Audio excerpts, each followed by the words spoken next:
Have you ever felt a pull towards the unknown? For me, that whisper came from Chukotka, the very edge of Russia, a place so remote it barely exists on most maps. One evening, tracing my finger across a globe, I found it. A blank space, a promise of true wilderness. I knew I had to go. The idea took hold of my imagination, endless tundra, icy seas, a sky so vast it could swallow your worries whole. What would it be like to stand where the nearest city is thousands of miles away? To breathe air that's crossed nothing but ice and snow? This wasn't just travel, it was a pilgrimage to the heart of solitude, a quest to find a corner of the planet still ruled by nature. The journey would be a challenge, permits, strange flights, and stories told in hushed tones. Every obstacle only made me more determined. I wanted to feel the biting wind, see the northern lights, and understand true remoteness. This is the story of that journey, leaving everything behind to step into a world time forgot. The journey to Chukotka begins where ordinary travel ends. After a long flight from Moscow, the world below shifted from forests to endless tundra. We landed in Anadyr, a splash of color on the edge of the permafrost. But my journey had only just begun.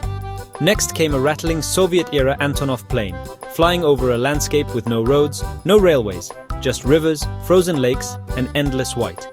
The engine's steady drone carried us deeper into the unknown. After the plane, we switched to a six-wheeled all-terrain vehicle, crawling over frozen ground, following tracks that barely existed. Sometimes we drove for hours, seeing nothing but sky and snow. The driver, a man of few words, pointed out distant hills and rivers, sharing stories in quiet, broken English. Finally, after days that felt like weeks, we reached the coast.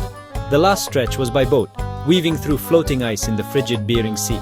The air was sharp, the coastline dramatic, sheer cliffs, rocky shores, and the relentless waves. This was it, the edge of the continent, the farthest corner of Russia. Looking out at the grey sea, with Alaska just a whisper away, I felt awe and accomplishment. The long road had led us to a truly extraordinary nowhere. Here, the world felt both immense and intimate, and the adventure was only beginning. On Chukotka's shores, you realize this is not our world, it belongs to the animals. We saw a polar bear on a distant ridge, a solitary monarch in its vast white domain. Not in a zoo, but here, in its true home. The sea teemed with life. We took a small boat to a rocky outcrop where thousands of walruses jostled for space, their tusks gleaming, their calls echoing across the water. Clumsy on land, graceful in the sea, they were a living spectacle of nature's abundance. Above, cliffs swarmed with seabirds, puffins, guillemots, kittiwakes, creating a city of wings and sound. In summer, whales visit these waters. We glimpsed the misty spray of a grey whale, the sleek back of a minke surfacing for air. Life here is spread out, resilient, and precious. You travel for hours through emptiness, then suddenly spot a herd of reindeer or an Arctic fox. The emptiness isn't empty at all. It's a lesson in looking closer, appreciating the small signs of life. In Chukotka, you're a guest in a world ruled by tooth and claw, by instinct and survival. And being a guest here is an honor beyond words. Every encounter is a reminder of nature's power and fragility. Here, the wild things truly roam free, and you, for a moment, are part of their world. The Arctic isn't just white and blue. In Chukotka's brief summer, the tundra bursts into color. Green moss, wildflowers, purple saxifrages, yellow poppies, and tufts of bog cotton. The land seems in a hurry to show its beauty before winter returns. The light here is different.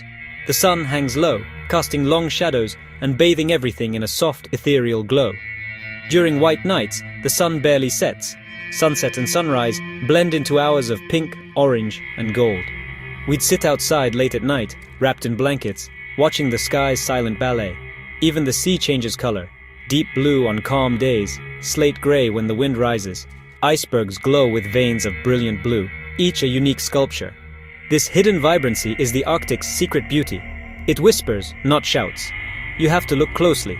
Rust-red lichen, the sheen on a raven's feather, the first shimmer of northern lights. Chukotka taught me that even in the harshest places, beauty thrives. It's a subtle, resilient beauty that stays with you long after you've left. The land may seem empty, but it's alive with human history. The ancestral home of the Chukchi people. For thousands of years, they've survived here, their culture woven with the rhythms of land and sea. We met families still herding reindeer, living in yarangas, traditional tents warm against the Arctic wind. An elder shared stories of great hunts, powerful shamans, and the spirits that inhabit this land. The Chukchi's traditions are a testament to human ingenuity and adaptation, a library of knowledge on living in harmony with the wild. Today, their way of life faces new challenges, but their spirit endures. In ancient carvings, in quiet dignity, in deep respect for the land. To visit Chukotka is to feel the echoes of this ancient culture. A people who have not just survived, but thrived at the edge of the world. In Chukotka, silence is a presence, a deep, absolute quiet, unlike anything I've known.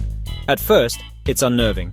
You listen for any sound, but there's nothing but your own heartbeat and the crunch of snow. Gradually, the silence becomes a cleansing force. Your senses sharpen. You notice the wind, the cold, the shifting light. Thoughts settle. The silence creates space in your mind, allowing you to simply be.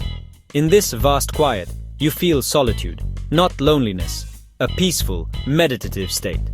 Standing on a hilltop, looking over endless tundra, you feel your own insignificance, and it's liberating.